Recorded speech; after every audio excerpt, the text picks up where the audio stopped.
Semitik, İbrani, Yahudi, Siyonist, İsrailli, bu kelimeler günlük hayatımızda sıkça karşımıza çıkıyor, değil mi? Haber bültenlerinde duyuyoruz, televizyon tartışmalarında geçiyor, tarih kitaplarında karşılaşıyoruz.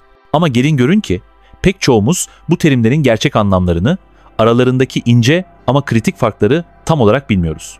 Kimi zaman bu kelimeler birbirine karıştırılıyor, kimi zaman yanlış kullanılıyor, hatta bazen tamamen alakasız şeylerden bahsederken hepsini aynı kefeye koyabiliyoruz. Yıllar süren kendi kişisel merakım ve derinlemesine araştırmalarım beni öyle şaşırtıcı detaylarla karşılaştırdı ki bugün size bu kavramların ardındaki katmanlı tarihi ve şaşırtıcı gerçekleri anlatmak istiyorum. Çünkü bu kelimeler sadece birkaç tanım değil, binlerce yıllık bir hikayeyi ve günümüz dünyasını şekillendiren olayları içinde barındırıyor. Peki bu karmaşık kelimelerin kökeninde ne yatıyor?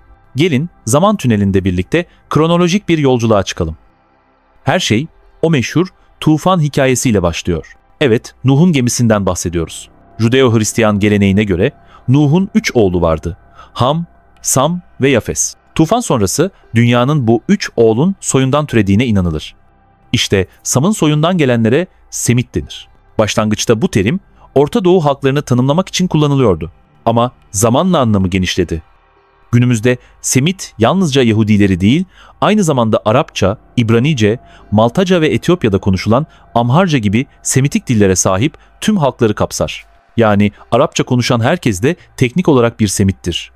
İşin belki de en şaşırtıcı yanı şu.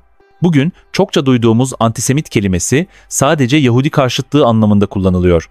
Oysa unutmamalısınız.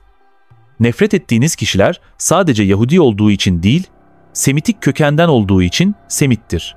Ve Semitlik sadece Yahudilere mahsus değildir. Semitik halklardan biri de İbranilerdir. Kökenleri antik Mezopotamya'daki Ur şehrine dayanır. İbranilerin büyük atası olarak kabul edilen İbrahim, Tanrı'dan bir çağrı alır, vaat edilmiş topraklara, yani bugünkü İsrail ve Filistin topraklarına gitmesi istenir.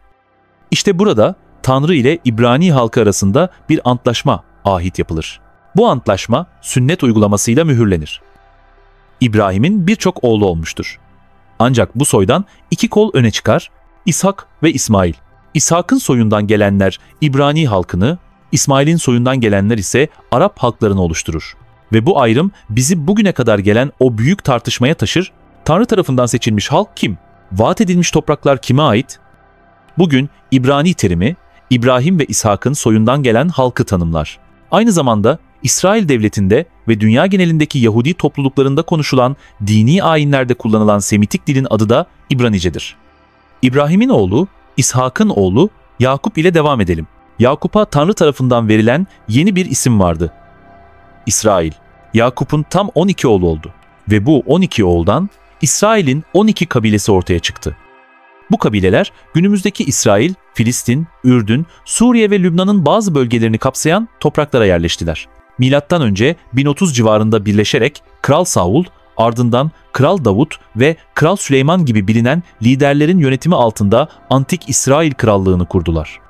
İşte İsraili terimi bu antik krallığın sakinlerini tanımlamak için kullanılan bir isimdi. Kutsal kitapta bu terime sıkça rastlanır.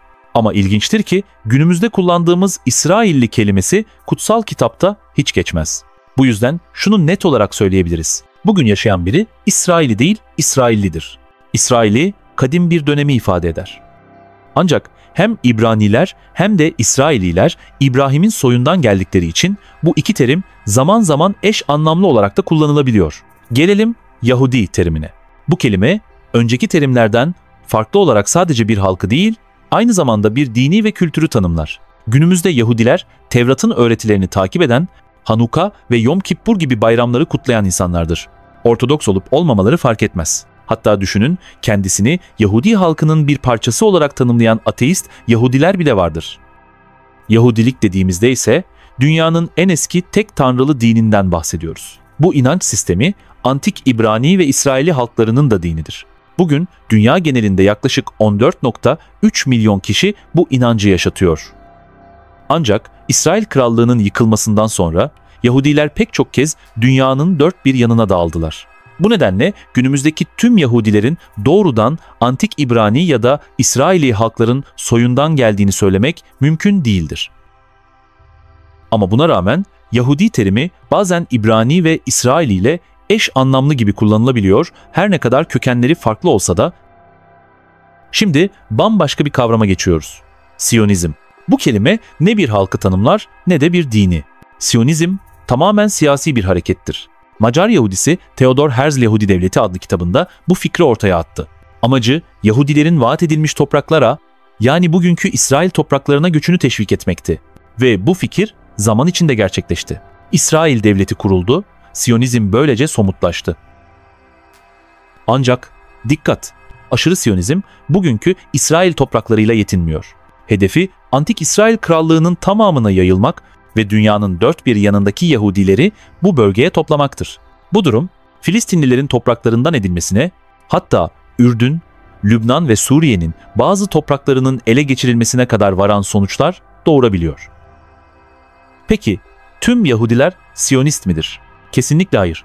Örneğin Neçire-i Karta gibi bazı dindar Yahudi toplulukları Siyonizmin her türlüsünü reddeder. Onlara göre Yahudiler kendi devletlerine ancak Mesih geldikten sonra sahip olabilirler ve bu yüzden Filistin'in kurtuluşu için bile mücadele ederler.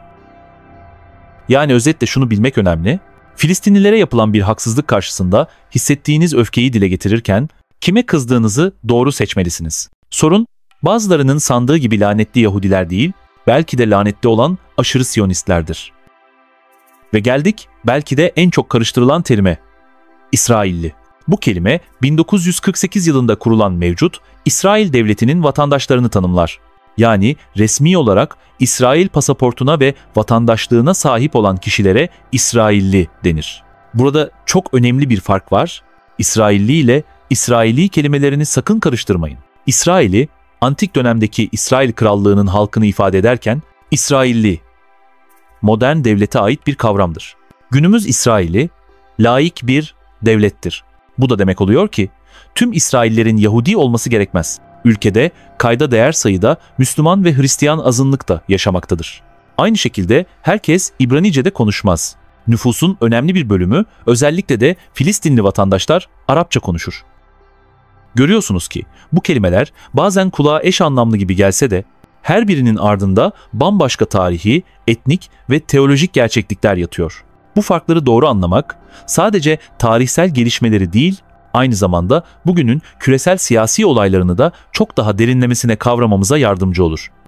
Peki ya siz bu karmaşık terimler ve onların ardındaki katmanlı hikayeler hakkında ne düşünüyorsunuz? Sizi en çok hangi bilgi şaşırttı? Yorumlarınızı merakla bekliyorum. Görüşlerinizi aşağıya yazmayı unutmayın.